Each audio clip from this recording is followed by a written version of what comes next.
All right, good morning, everyone. 8 o'clock. Bring the EPC meeting to order. Can anyone in the audience just acknowledge you can hear us okay? We can hear you fine.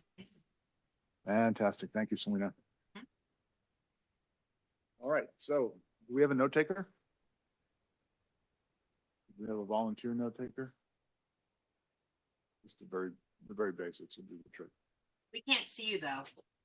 You can't see us. Yeah. Well, that would be There you go. Yeah, there you go. That's the best part. I just want to give you guys a heads up. Kim is on her way from another meeting in Menlo Park, so she said she'll be there shortly. All right, that's okay. I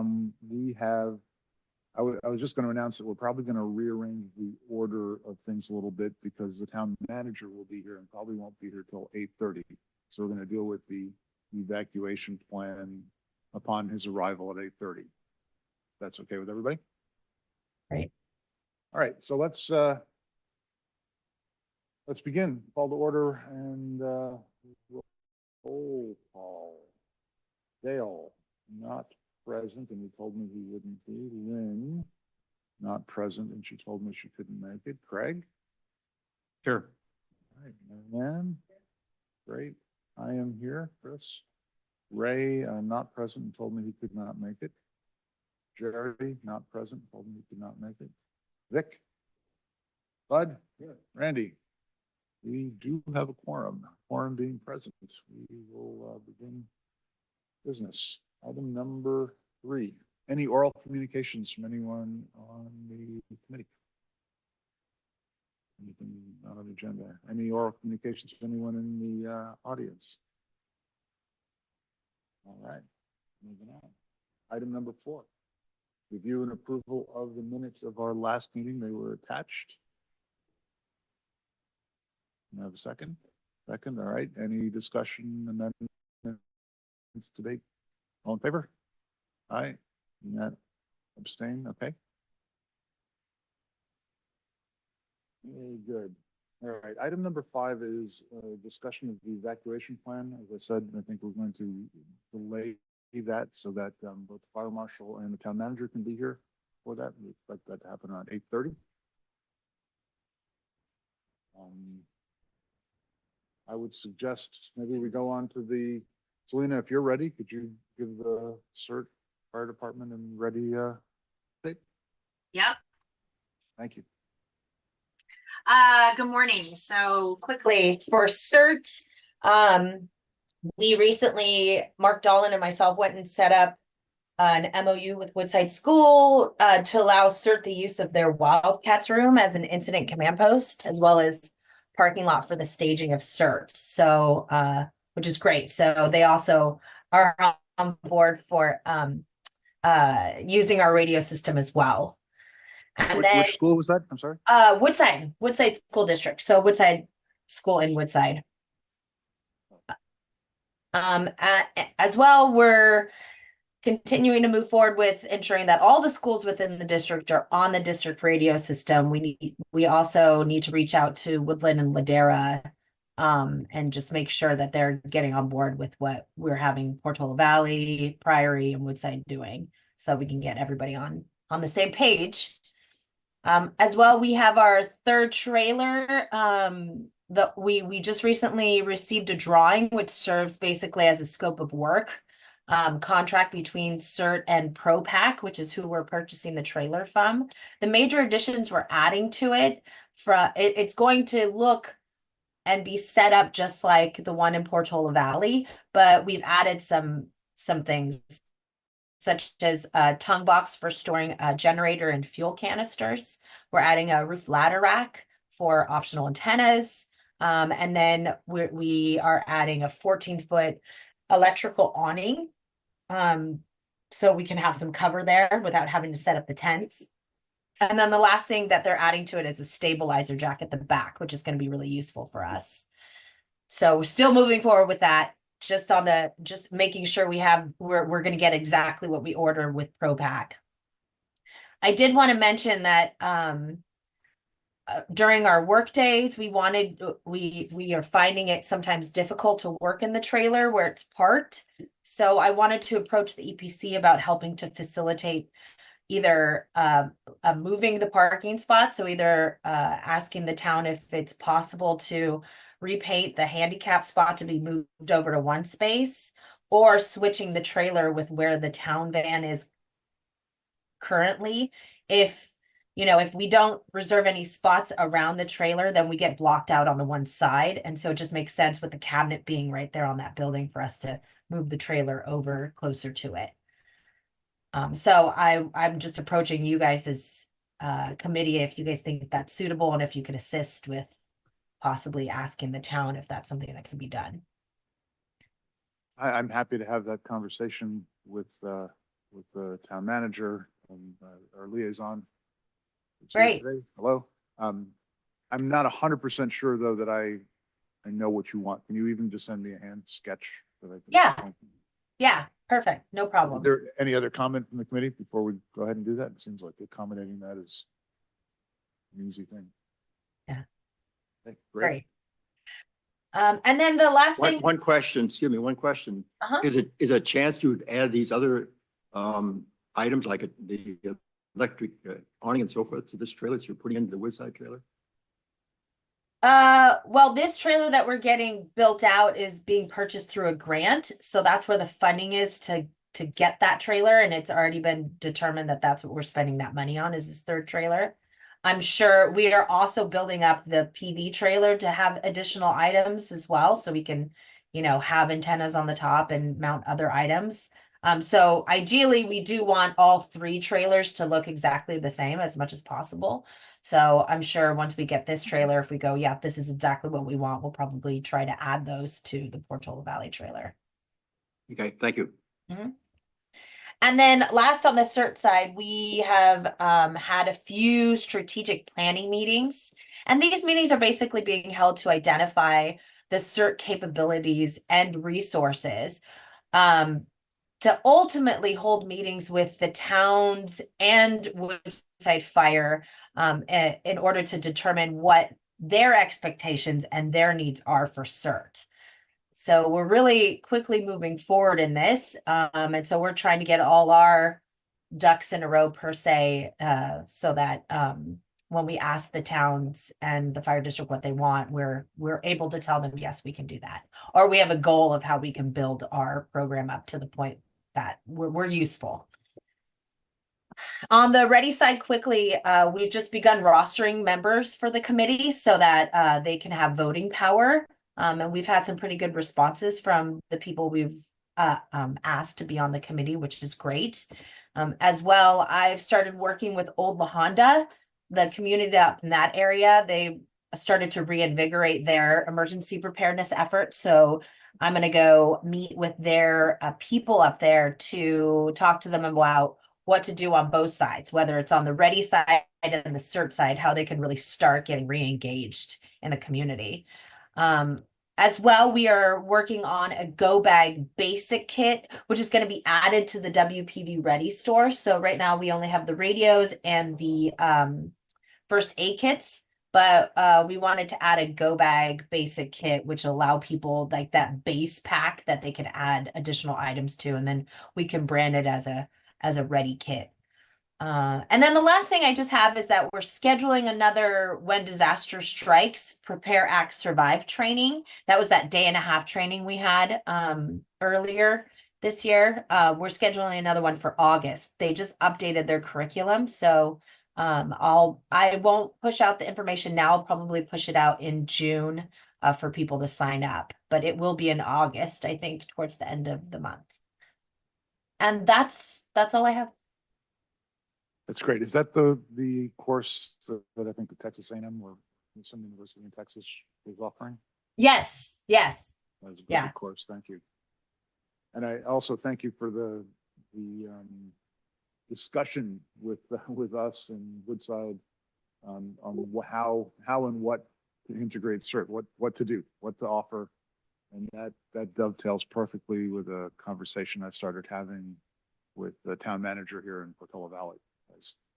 That's great. What does he want for the town from us next. He's actually going to be at this meeting shortly, we hope. Yeah. So we're working through that next set of priorities. And I think just for everybody, it's a different feel than it was before. I think the evacuation plan that we're putting together has kind of highlighted that the role of the town in most of these disasters is secondary, right? The EOC itself isn't going to do much primary action, right? The evacuation will be called for by the fire department, most likely, or by law. It's not even required that we open our EOC. So it becomes a judgment call at that point. Do we open it? And then what does it do? And then how does that all dovetail with CERT? And that's not how we used to talk about it. So I think that's a new philosophy. I think it's probably correct. I mean, if I understood everything I read in the fire evacuation plan. Well, I'm looking back over 20 years of history, right? But we used to talk about opening the EOC and setting up all the different operations, the function, et cetera, and we would be right in the middle of that. But the reality is we're probably not right in the middle of that. And I see Jeff Alps is here and maybe he wants to comment. Yeah, I mean, typically the town's role in these things would be to support whatever information the agency, the fire district or the sheriff needed in terms of whatever emergency was going on. I mean, we would typically open it, and a lot of it honestly was to keep track of things so that we could get reimbursed by FEMA or someone after the fact. So some of it was just making sure that we just tracking kind of activities so that we could go back and everyone could get reimbursed. But it was also just, this road is closed. You have a map of this road, or do you have the gate, the code, the updated codes for the gates in town or something like that. It was sort of, and also actually the other thing was that we were the information source for the public. We're supposed to be there to sort of, we're really supposed to sort of be communicating with our residents about things, not so much directing anything operational. So I think it's spelled all more clearly, but I think that's pretty much, I mean, we always sort of recognize that the agencies would be the ones doing all the real sort of decision-making and leadership. Great. Well, that's all consistent. I like that. All right. Anything else? We were just going through CERT ready, Woodside Fire Protection District update. If you have Selena, I think Selena is just wrapping up. If you have something you'd like to add, that's great. We have rearranged the agenda to discuss excellent. Okay, all on the same page. I saw him on my nature walk. Good morning, everybody. So I do have a few things to report on. I just caught the end and I just heard the mention of boots. So I do want to let you know that one of a project that we started in prevention was we are going through all the gates in the entire district, making sure that we have access to open them, making sure we have them all on our maps, making sure that we have clear roadways widths from beginning to end of the entire route. So not just to the gate, clearance around the gate, and following it all the way out to make sure that the maintenance for clearance has been kept up. So that's been a project we've been doing. We're almost at the end. We had most of them already mapped for the town of Portola Valley. We're working with the town of Woodside to make sure that everything they have matches what we have. So we're just kind of in that period with making sure we have that all documented. We did find some of our Knox padlocks were missing on the gates. So we've been getting those replaced. So it's been its own project. I have another announcement to make, which is really exciting, and will be presented shortly at town council, maybe either the 20th, because I think it got moved to the 22nd. So either 22nd, 29th, still working that out with Sharif, whichever day they want me to come. But we have been selected for a 1-year pilot program through the Department of Homeland Security to install N5 sensors throughout our district. We partnered with Stanford and Palo Alto and the Santa Clara County Fire Safe Council. And with them, we are implementing 50 sensors. 25 of them will be on Jasper Ridge, and the other 20-ish will be in Woodside Fire District and the rest will be in Palo Alto. And what these sensors are, they're for early detection for fires. Maui is one of the first to fully implement this throughout their whole island. It's pretty cool. If you go to the YouTube, you could see the announcement that Maui Fire made on the implementation. Oakland has already done this as well. But the best way to explain how the N5 sensors work is if we were to pretend the N5 sensor has a nose, it has an AI technology built into it that learns. And the way it learns is just how you and I recognize if we go into a kitchen or into a house and someone's cooking chocolate chip cookies, you know what that smells like. If someone's making popcorn, we know what that smells like. If someone burnt toast, you know what that smells like. So what the N5 sensors recognize is they know the difference between an actual vegetation fire as opposed to someone barbecuing hot dogs and hamburgers. So it knows these differences. There have been some case studies that were shared with us because one of my questions was, has this already been put out in real life to know that this actually how it works? And so they did provide some information to show that how well this has detected. And in discussions with Oakland, they haven't had any false positives. It's been very accurate. Another great thing that N5 sensors have been used, they've been around for a long time, but as far as for wildfire, it's fairly new. I think it was like 5 years or something, but they've been around for like over 10, 15 years. But anyway, a great thing that they were used for also is when you're doing pile burning, because even though you extinguish it, what it does is you can set them up because you could have a mobile type. You can set them up just to make sure that it's for any kind of reignitions that may start. So it has been used a lot for pile burnings and it's worked out really well. So this is in the implementation phase. We just finished doing the mapping throughout the district and all the locations. The sensors have to be set up from 1 mile to 2 mile apart for them to work collectively as they do. There is a dashboard that we can see every sensor, how it's set up. And each sensor, we can select any specific one. It'll give us the humidity, the temperature, wind speeds, all just by the different types of sensors it has, because there are multiple set up in these sensors. So we're hoping the projection is somewhere around July-ish to actually start the installation. It's a sensor that's about this big.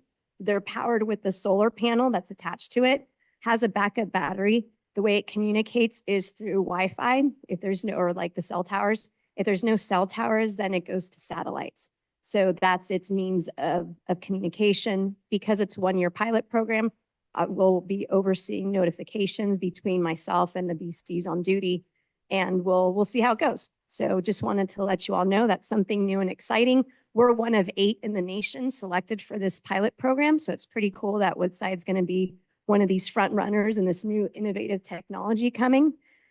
So we're really excited about that. And the other information I wanted to provide is a little update on Ladris and Flame Mapper.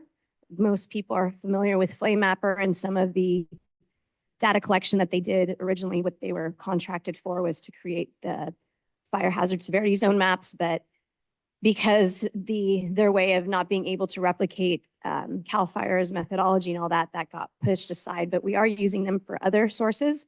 Right now, they still have deliverables that they still need to deliver to us.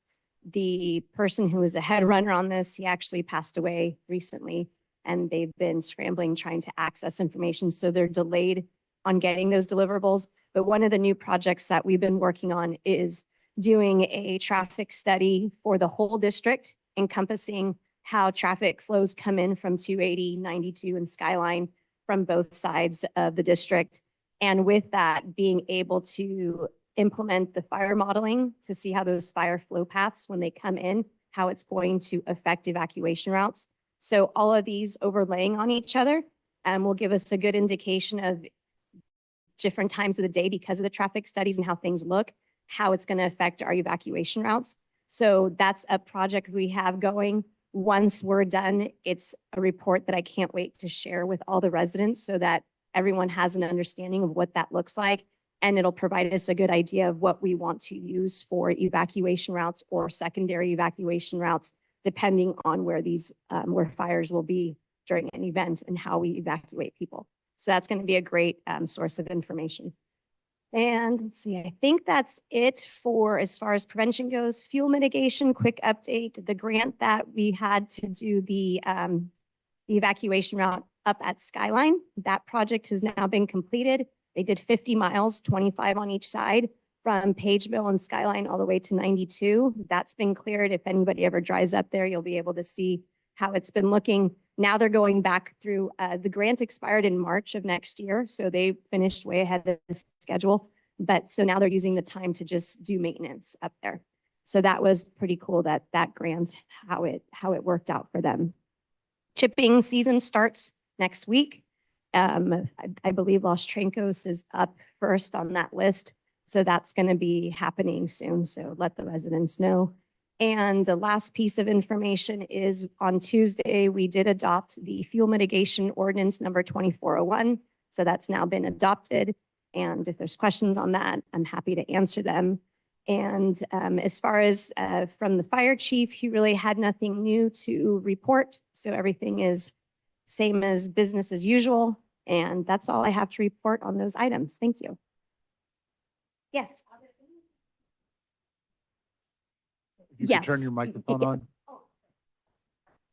This is what planned for Windy Hill. Yes, so pretty much all the sensors are very well evenly distributed through our whole district, which was great that we had enough sensors to cover everything very evenly. So that'll be nice to see. Yes. When do you expect the guidelines for the May 30th or May 28th, sorry. April? May 28th. That's when it'll be presented to our board for adoption.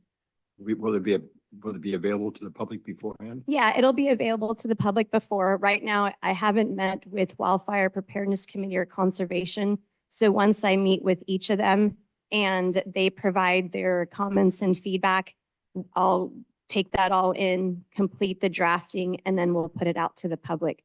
My hopes is that it would be at least a week or so before the board meeting. Thank you. You're welcome.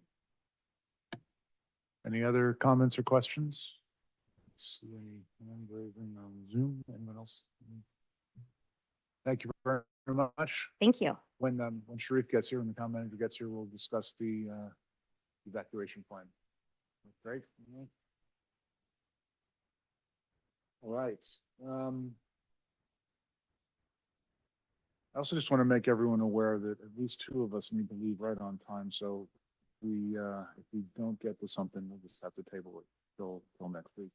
But I would suggest we move on to item 7 right now, which is a list of emergency preparedness priorities that this team put together and submitted in October of 22. And I believe, Vic, you had a conversation with Sharif. If you could maybe turn your microphone on and walk us through. So just to briefly give you the background on this, in October of 2022, the EPC made recommendations for consideration to the town council regarding Section 5 of the Portola Valley Wildfire Traffic Evacuation Capacity Study. There were 14 recommendations, and it was our idea, in which I played a bit of a leadership role, to set priorities on those items, given the limited resources that we had. Some of you may remember that process. I met with the prior town manager about this, and I've met with Sharif about this recently. And clearly, with the more limited resources that we have, the question is, what do we do with those priorities? And I think in our packet, if I'm not mistaken, you may have included them, I'm not sure, but if Yes, not, I did okay. include the memo. Okay, great. And what we've done is set high, medium, and low in those priorities. So we could, with the resources that we have, decide what could be done. So I had a very candid conversation with Sharif in terms of what our capabilities are in terms of our limited staff. What we've concluded is if any of these items really are important to us, there are about 5 actually that Sharif indicated he felt on an ongoing basis town staff could work on without any special priority, but could work on. But if we wanted the remainder to be accomplished, it would either require us to volunteer our effort or ask community members to volunteer to get these done. So given the time that we have today, I don't know what the best way is to proceed, but number one, I wanted to report to you that these 14 items basically will be in pretty much a hold until we can get a better staffing in our town and better support for Sharif.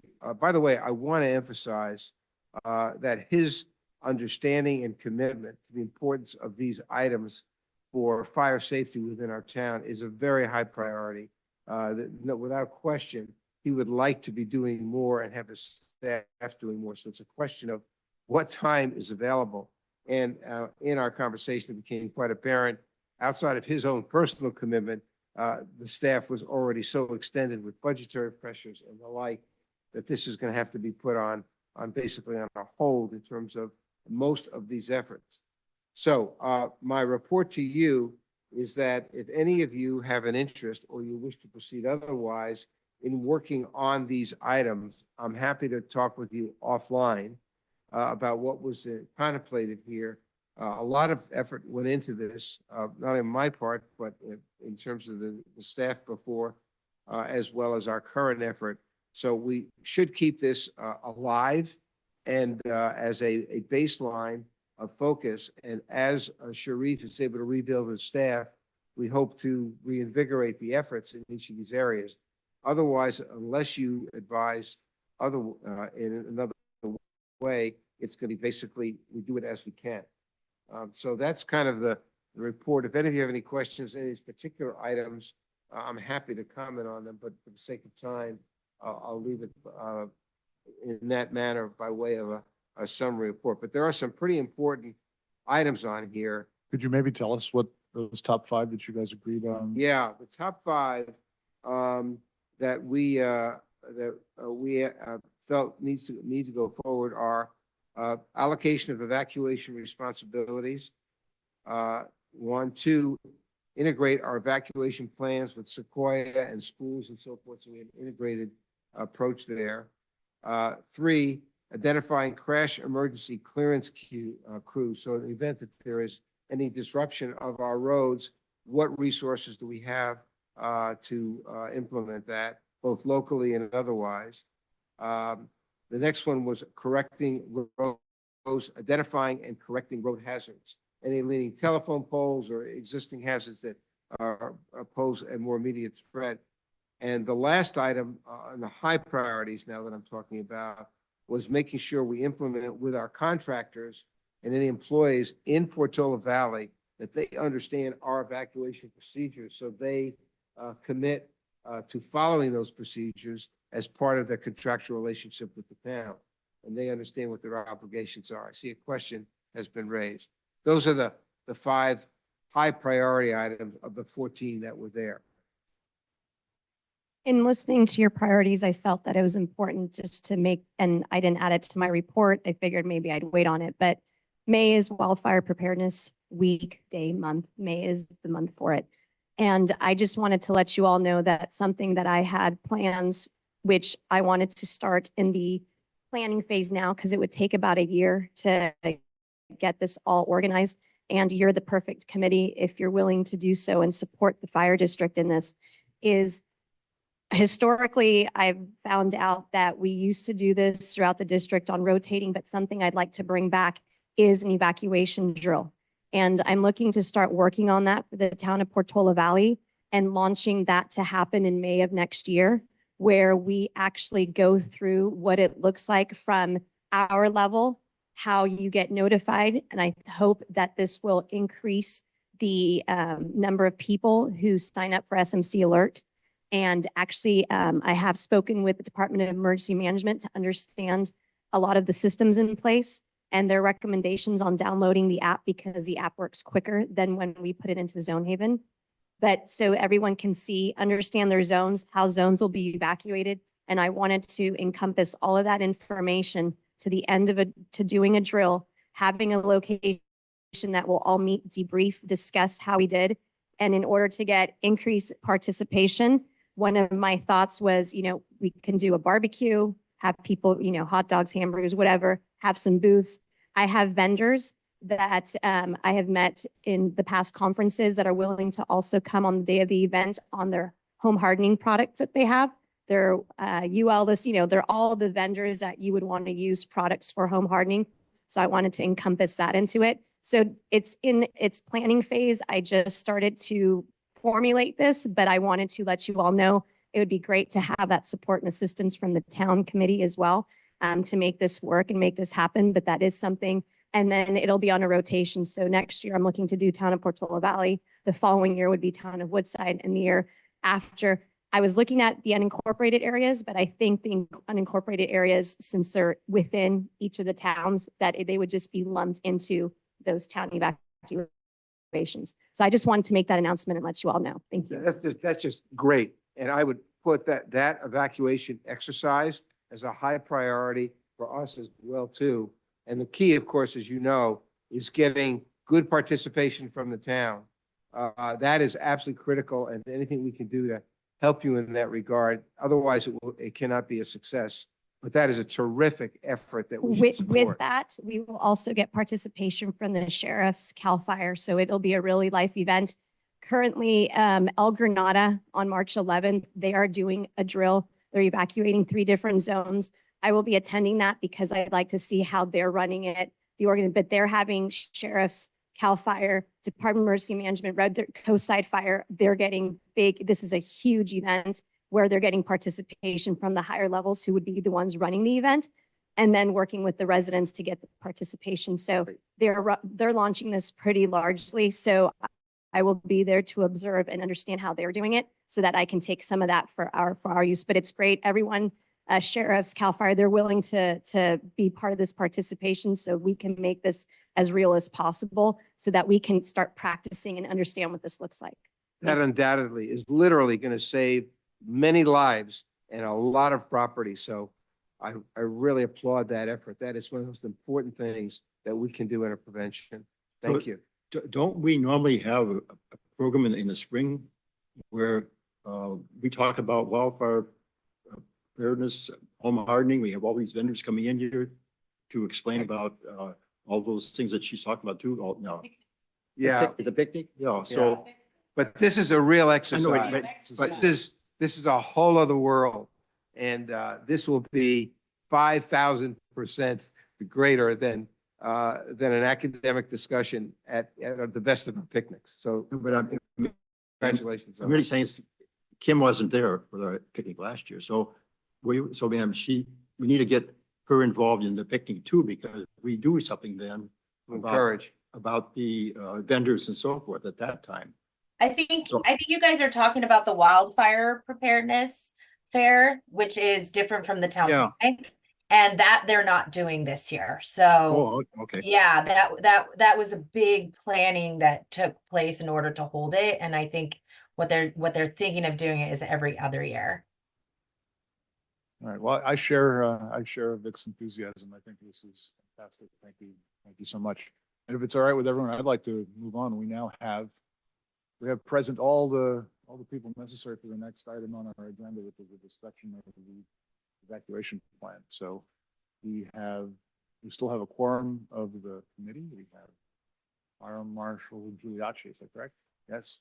We have Town Manager Sharif Bettman, and we have our council liaison Jeff Alves. And attached, and then also separately distributed to make sure everybody had a good shot at it, is a copy of the most recent version of the evacuation plan expertly put forth, I would add, by Fire Marshal Giuliacci. And thank you so very much for that amazing effort that's gone into that. It's been a long process. The subcommittee that we have of our committee to review and work on that is led by Dale Fow, who is unable to be here today. But he did send me an email that I'd just like to make everyone aware that from his point of view, I think he's representing the subcommittee, but he's certainly representing himself, is that the fire marshal has all of his comments, and quote, I think the only issue is the TRAs, which I stands for temporary refuge areas. I've heard that from someone else as well, and maybe we can be part of a small discussion. I believe these are very important, he says, and it would feel better if we had more, specifically in town, Ford Field, Hawthorns, Meadow, maybe Priory. At any rate, it is critical that we get this approved. We can always adjust. It probably should be something we look at annually in any case. And I share that sentiment. I think we've come enormous distance. I'd like to hear everybody's comments since we did, send it out. But if we could find a way to move this along today, I think that would be a huge step for us and for the town. I think everyone would welcome it. I would also add, I've met with Sharif, and we've had a chance to talk a little bit about the status of the plan, the commitment of the town to move this forward and to participate in giving us any feedback in terms of staff realities of what works and doesn't work. You may want to comment on that, Sharif, but we definitely have the support of the town. And it has been recommended, and I think it's a good recommendation, that if we are able to present this now to the town council for its approval, that it coming from the staff with the support of the EPC would be the strongest way to have it well received by the town council, so that the town council can feel comfortable that there is a uniform support for this plan, knowing it's not perfect and that will need to be modified as we move along, but we've got what we need in terms of a viable plan to move forward. So I just want to give my colleagues the benefit of those conversations as well. Sharif? Good morning. This is a tremendous step forward, I think, for Portola Valley, as you mentioned. And I want to thank Kim for all her work and Marshall and her staff for putting this together. And obviously, we want to make this a living document. So we do review it on a regular basis, whether it's annually or we do moving forward. But you definitely have the support of myself as town manager, obviously the Woodside Fire Protection District, EPC today. That's the goal. And so my goal as town manager is that Kim and I talked about this, is that we would actually present this as a joint document, if you will, to council in very short order. We're talking one of the meetings in May or the very first meeting in June kind of thing. This is not something that's going to be pushed out into the future. But with the full endorsement of us and then also with EPC, I think this is a very strong document. It can always be changed, always be looked at, but a tremendous step forward. And just, I really applaud the document. I think it's written very well, realistic on what each person's goals are and what their duties are in an evacuation. And we can certainly add to that. And then my biggest pieces, I've talked to you and I've talked to Chris as well, is what's the next level behind that when it comes to the refuge areas or the actual evacuation, or what EOC are we opening, their EOC or our EOC or both, or whatever those plans are. So I'm very interested in the logistics moving forward. But obviously we have experts for a reason. We have the Woodside Fire Protection District for a reason. We have the county for a reason, and we follow their lead when it comes to many of these pieces, and then we facilitate through staff and through other means that we have. So looking forward to it. All right, thank you. I just wanted to, is this a good time to talk about the TRAs very briefly? Or do you? Yeah, I think so. We're going to give committee members a chance to comment. You really drove this, so please. I anything you want just, to so add? that you can Yeah. make your comments mindfully. The reason why I bring it up is these locations were identified by Flame Mapper. They assisted us in identifying them because they looked at the fire modeling and because they have all the data on vegetation and all the structures in the district. So this is how they came up with these locations. As a fire expert and looking at how fire modeling works and understanding how these fire flow paths, should they be a fire in different parts of our district. We have it in the plan. And something that was discussed among the command staff is, in a real life event, this is a resource as far as the TRAs being marked. It would be during the time of event that you would see and say, these are not possible locations because of where the fire is. The first thing is looking at where these TRAs are. And as Dale highlighted, coming up with more of them. My problem with that, or the district's issue with that, is because we're so limited on egress and ingress, and even where these locations are, they're so spread out at where the destinations are. First, PRA, it's a big open area, but getting in and out is not. And we have Kenyatta College, and Kenyatta College is big enough However, one thing that we needed to also take into consideration is if this is a real big event, is it's not, we need staging area to bring all the engines that are coming in to support all the strike teams. They need a safe zone to be located at, which depending on where it is, these TRAs may be those very locations that they need to be at to set up. My thoughts, and I got support from the command staff, they believe the same thing. We, unless we absolutely had to, would not want to use any of them. We would just want people to get out of the district because let's just, if you're going to Kenyatta, you might as well just keep going to the freeway. There's an entrance right there. Why stop? The fear is if we have people go to any of these TRAs is most likely, and the way our vegetation is and how fires are coming in, we're going to have to re-evacuate them again from that area. So really, as temporary as it is, why get people to stop at those places when we can just get them out of our district? It was more recommended to partner up with places that are a distance away, like San Mateo Expo Center, community centers in Menlo Park, giving people an actual destination outside of our district that they can go reunite. We can recollect, figure out what the next steps are. Is it safe enough for them to come back into district, or are we starting to bring in Red Cross and all the resources to assist and support them given the event? One of the biggest outcomes from the campfire was that because they had a great plan in place, they had TRAs, but the TRAs all failed because of their locations and how quickly the fire was spreading.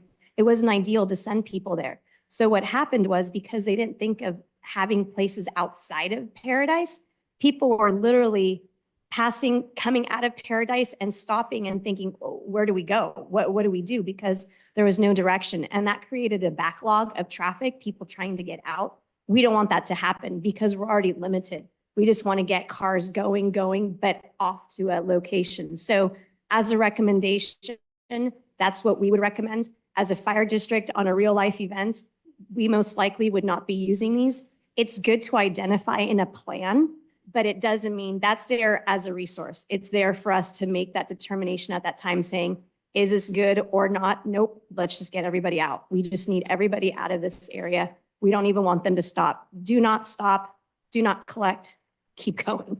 So just wanted to point that out as you make your comments. Would that be part of the general recommendation or a safety tip we should put out, that our Yes. advice during, I mean, last week we put out one that said evacuate early if you think it's right. Evacuation early, number one, Evacuate far. and evacuate far. So, which is why it's important. Some people may not have a far to go to. Right. So that's why it's important as part of the plan is to identify these locations where we can, like, I know Austin, I know other states where they work collectively with towns and cities outside that they say and they do it like as a joint MOU of understanding that if something happens in our city, we're coming to yours. Yes. And if something happens in our city, we're coming to yours, so having those joint agreements would be really important, especially for us to send people somewhere, but people still need direction. They still need to know, where is my endpoint?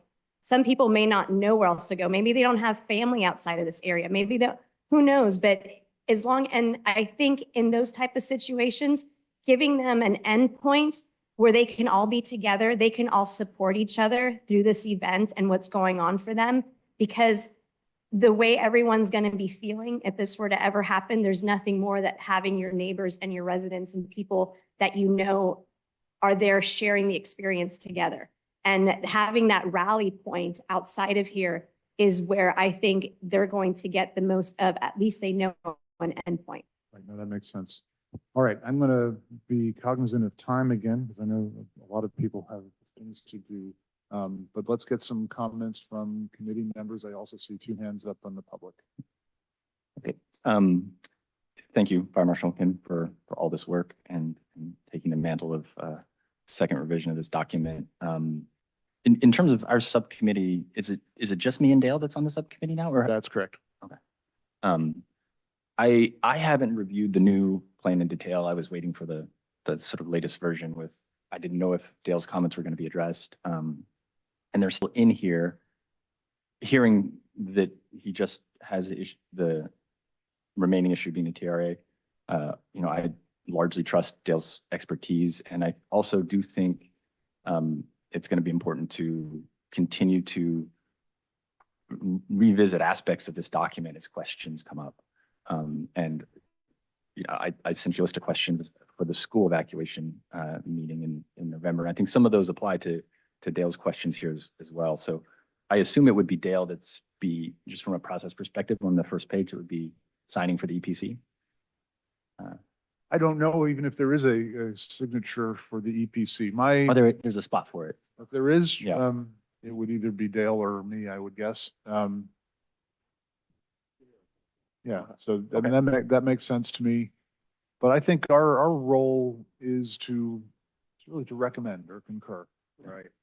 Recommend this and put our stamp on it, say, yes, we stand by it. And then, I mean, we have the town government here. We have a representative from council. We have the town manager. I will ask them what you would like us to do. Issue a recommendation, issue a concurrence, approve a plan. Basically, it'll be EPC's recommendation to Recommendation. send this to town council. And through town council, it'll be through myself and Fire Marshal Kim together. We'll do a joint. And my understanding, there's even a subcommittee of the town council that may have a look at it before that, but. So to whom do we direct this to get this to the town council as our next step? I think all we do is recommend it, and we're Need to handing it. direct per se, just the motion would be recommendation to move forward to town council. Okay, got it. And then I'd be the medium to get it there, basically. I so move. Well, let's, Well, I think I we still have more some- comments. yeah. Oh, I'm sorry, go ahead. Um, Sorry. So in terms of the first comment that Dale had around the authority page, in the clause that the situation warrants, did that get changed, or is that as is in Rev 4? No, I provided an explanation to Dale's comments back to him. Yeah. I We have think that here. one important thing that needs to be remembered is that this is not, again, for residents, the authority does fall under the incident commander as far as the event. Mhm. And as described there, it's delineated exactly as it should be. And I just want to address right back to you, Randy, really quick on the schools. The schools are not, we don't incorporate people's evacuations into this plan. This is a high level, what we would all be doing for the plan. Town, sheriffs, the Department of Emergency Management, fire, these are our roles and how that's what the evacuation plan is. Mhm. What the residents or schools or Sequoias do, they have to have their own evacuation plan. It's got nothing to do with But this part. the ICS commander's decision of an evacuation order triggers parts of the facilities plan. So it would trigger a PVSD shelter in place unless designated. Correct. This was a big deal, and we discussed this a bit with Don Bullard last year, and there was some confusion around it. For example, the question I kept asking was, does a mandatory evacuation order for Portola Valley automatically trigger a shelter in place at the schools? Because this means parents have to evacuate. And as Dale pointed out, it's one way. They're not allowed ingress back into town, leaving your child to shelter in place at the school. So this is Correct. And that doesn't come from this level. Right. That has to come from how the school wants, because they have their own tiered system of how evacuations work. We will give the recommendations. We will issue what the levels of warning, evacuation. If it's ideal for the situation, like let's say a shelter in place is the last resort. We'd rather get people out. Yeah. And again, unifying parents with their kids at a school, that is something that needs to be worked out at the school level and how they want to do that. It's got nothing to do with us. We run the incidents and everyone has to have their own, like if it's evacuation, this is what they're doing. This is what we're doing. But that's not within our So purview to make what- those decisions. What Fire Marshal Bullard said was an evacuation order could be issued, but a time period could be given for parents to pick up their kids at the school. So that contradicted what Dale told me, in that an evacuation order automatically triggers the shelter in place. And so, okay, so I think, And I think that's something at the level that needs to be discussed, that's why I know Roberta with the school district, they've done a lot of work on working out those details of what every level means, whether it's on a red flag day, these are decisions, that's all tiered to that. And an evacuation order does not mean an automatic shelter in place necessarily. not necessarily. Again, we can't. So we- who makes the decision about whether the schools shelter in place? The school superintendent or the incident commander? We'll make recommendations, but it's according to how the school has created their evacuation plan. I don't know if that makes sense.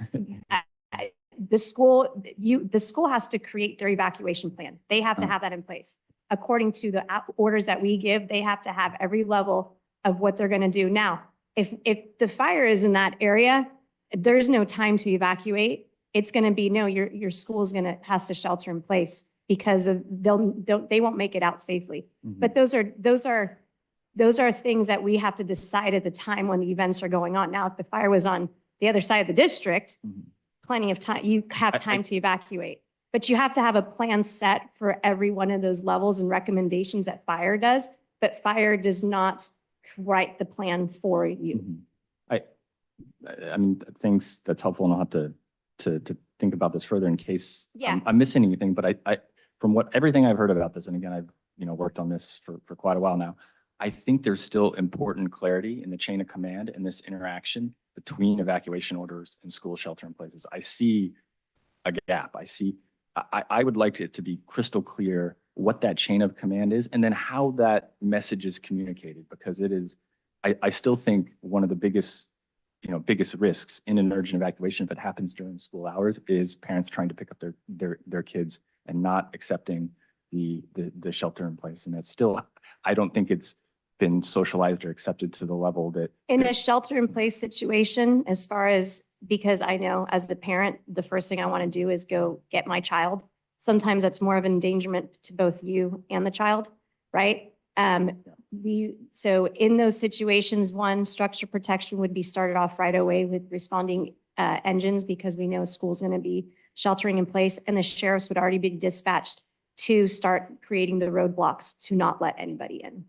And that's what realistically what it would look like. But I agree with that communication, and I think that's something that needs to be had in a separate subcommittee or whatever, separate discussions. But again, nothing to do with this document, more to do with how the tactics and logistics are going to work, and that's on a different level. That's really a deadly situation. I mean, if you think about that, if you can't evacuate because it's too close, the fire department blocks people from coming in, there'll be a pile of cars with parents in them, and they're all going to die. We want people to get I know, out. but I'm just saying is that scenario is deadly. Yeah, we have an unusual situation with our schools buried so deep in the town and the narrow routes out. And, I think this gets to, I do think it's important to address this elephant in the room, because when I joined this committee, the senior members voiced to me that their efforts on school evacuation were blocked by the previous town manager, Jeremy Dennis. And so it's one thing if the priorities are such that the town staff time allocation is decided to be limited and other priorities are made in terms of the housing element versus the safety element versus support of this.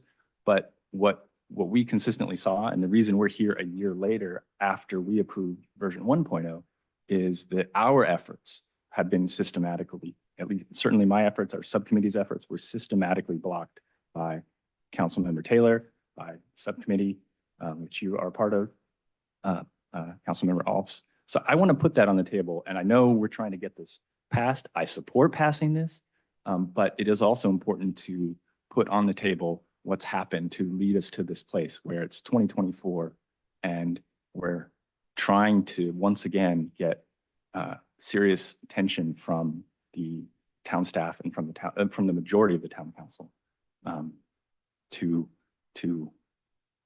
work on this serious issue. But we have a problem with evacuation in town, and there's really a very limited amount we can do here on this committee, despite the interest, experience, and huge amount of work that we put into it without support from the staff and the majority of the council. So let's take that comment, but I think the most useful thing is for focusing going forward. I agree. We've rehashed a number of times what has led us here, but That's what Councilmember Taylor told me last summer during our 4 meetings about these issues. So it's just, I understand it, and again, I Let's support move it. forward. and stop harping on the past, Let- and move forward in a way that we be constructive and productive about where we are. I think we have on the table right now whether we want to recommend and go forward with this plan. We have comments still to go. which is Yeah, why I wanna I'd move like to things make a along. couple of comments if I may. So these are comments about the document itself.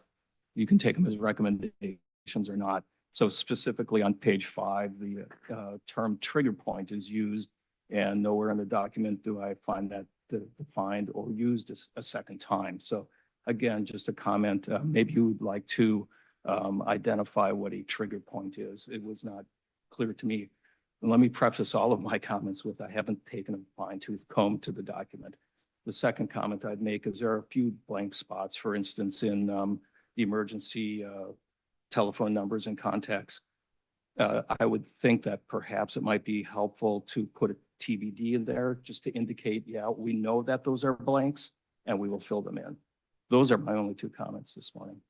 Okay, noted. I think the TBD one makes sense. What was, remind me the first one again? The first one is on page Oh, the 5. trigger point. Yeah, Yeah, the the definition of page trigger 5 point. is what was, first talked about. Thank you.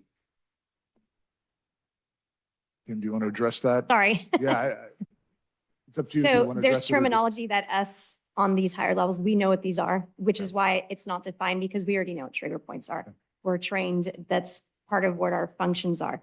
But basically what a trigger point is any event that will cause the happening of another event. So that's how we identify what trigger points are. Yeah, And thank you. that's why it's not defined because for us, it's normal language.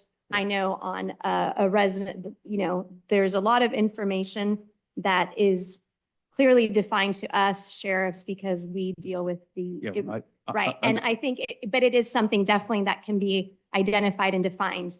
That's fine. It goes to who's the audience for the document. Right. Thank you. All right, thank you very much. Actually, I just had a quick comment about the TRAs because it was sort of a aha moment, what you just said. We have been around for so long and we have worked on stuff, but it just occurred to me, it was it was earthquake preparedness. And so when you had TRAs, like at the Priory, it was because of, you might have had an earthquake, and that's a completely different situation. And so for us old timers, we just have to realize, of course, if there's wildfire, you go out and you go to a destination. So thank you for clarifying this and making it an aha moment for me and maybe for other people. Yeah, no, that's a good point. Very good point. I see 2 hands raised in the public comment. Let's go to Nan first. Yeah, hi, can you hear me? We can hear you. Okay, have several comments. First as an individual and second as the chair of the Geologic Safety Committee. So my comments first, I'm really pleased to see this document coming into final form from the committee, and I hope the town council will accept it, pass it, whatever it has to do. I think it's really important to have the structure of emergency response in writing, where everyone can understand what it's going to be. I would also encourage the committee to continue working at the resident level so that it will be clear, for instance, what happens in an evacuation for the school children. And there were some other pieces missing too, that are, you know, it's not absolutely clear what's going to happen in evacuation. So I'd like to see that carried down to the resident level. That may be more difficult. As chair of the Geologic Safety Committee, we have submitted a document and map for Appendix H, seismic hazards, and this gets into TRAs too. If you have an earthquake, when you have an earthquake, and we will have a large earthquake that's just going to happen, and maybe in the next decade or 2, we don't know, but it will happen. It's very likely that there will be fires ignited. There may be a wildfire to deal with after an earthquake, in which case the evacuation routes are going to be blocked. One or more, maybe all will be blocked. And if you will, earthquake TRAs will be very, very important. Some people are going to have to shelter in place. Not everybody's going to be able to get out because there won't be advance warning. So we have submitted a page and a half of comment plus a map, and I noticed that the map is missing from Appendix H. I'd like to see that attached, because the map shows all potential geologic hazards that could block the evacuation routes. That's this is an event that will be very rare, but it will be very, very difficult to evacuate after an earthquake. And thank you very Okay. much. And we did see your report. We looked at it last time at this committee meeting a month ago, and we did forward it. And I think I do have the map, and I apologize. I needed to comment back to in the format that it came. I could not add that map into the appendix because I actually need just the document itself in order to merge the two together. So I wasn't able to merge the map into this document. So it just needs to come to me separately so I can combine the files. It's more of a, software thing. Okay, I can work with you then to submit whatever you need so you can update the appendix. The other thing is that a member of the Geologic Safety Committee has prepared an updated version of the emergency gate maps. He identified certain inconsistencies and omissions and issues with the map, and has an updated one, which and I don't know whether he should submit that. I thought he had submitted it to the Emergency Preparedness Committee, but maybe not. But should that go to the committee or to Fire Marshal? Yeah, both. I'd recommend sending to both, but I think earlier we discussed that the fire district is doing a complete update of all the gates. So I think that would probably be helpful in that effort. Okay, we'll do that. Thank you very much. Thank you very much. I have one more hand raised from Karen. Hi, I'm just excited. I'm happy that we're here, and I'm so happy to see Kim and Sharif sitting next to each other. I know they're both extremely busy. And having seen smiles on your faces right now. So let's pass this. Let's keep moving forward. And I'm excited that we're actually planning an evacuation drill next year. So congratulations for everybody's patience. Thank you. Thank you for that comment, Karen. And I share the enthusiasm. Again, I just want to thank you, Kim, for putting all the effort and time in. And I know you've involved your whole team. And I know that because I had your team respond to an event at my house and we talked about it and they all knew about it and were part of it. And Sharif for taking leadership, making time to meet with me multiple times and view this and send comments back and forth. And Jeff for your guidance and how we move forward here.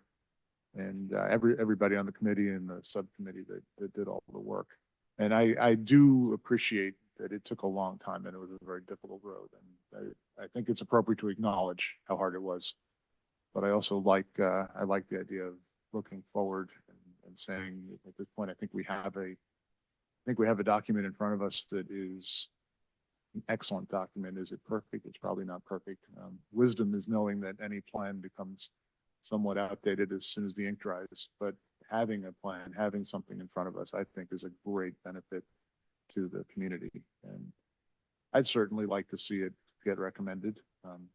Is it appropriate to make a motion at this point, or? I think it is, unless there's any last comments. So move. All in favor? Aye. Aye. Do we have any nays, any abstentions?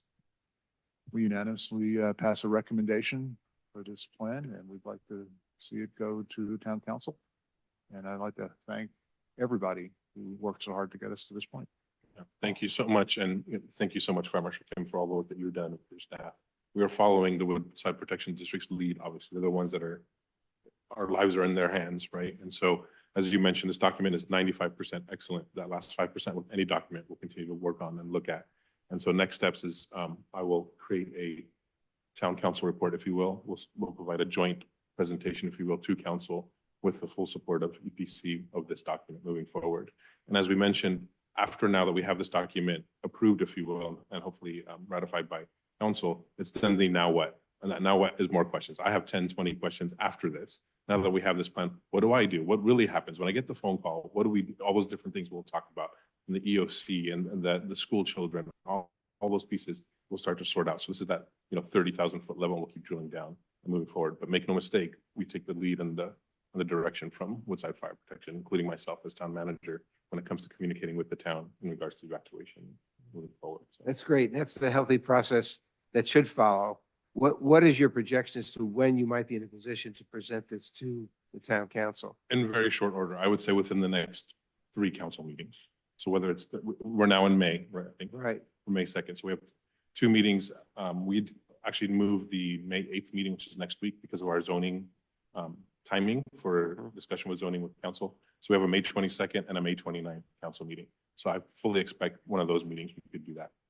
If for whatever reason we have too much on the agenda or something happens, we could certainly put on the first meeting in June, but no later than that. So Right. within a month, I would think That's we would great. get this approved and moving forward. So Sooner the better. the sooner the better, absolutely. So the quote unquote PowerPoint presenter is going to be Kim, or who is going to be the presenter? Who's going to stand at the Probably you two is my guess, right? Yeah, I You think too. it became The with, tall with person me, and the little it person. became with me behind. But this is a Woodside Fire Protection And District, he can totally evac stand there plan. because he overlooks me. And I'll just say what she said. So, but thank you for everything. All right, That's I think given the time, we probably need to wrap things up. I see one more hand raised in the audience. Roberta? Hi, this is Roberta Thare, Superintendent of the school district. I just wanted to say thank you so much to Kim and Sharif and everyone on this team. Our school district is in good hands, and I look forward to the next steps and keeping our kids safe. So thank you. I just wanted to say thank you. Thank you for that comment. All right, I think, again, given the time, I'm going to table the rest of the items that we didn't get to until the next meeting. Okay. All right. Any last comments?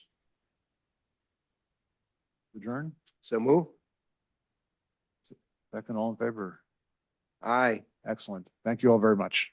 Have a good, see you next month. Amen.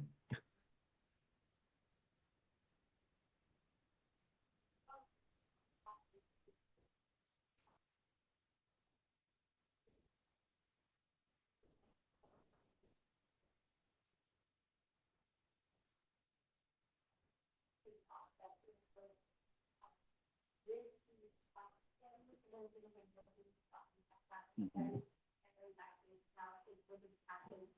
Yeah. Mhm.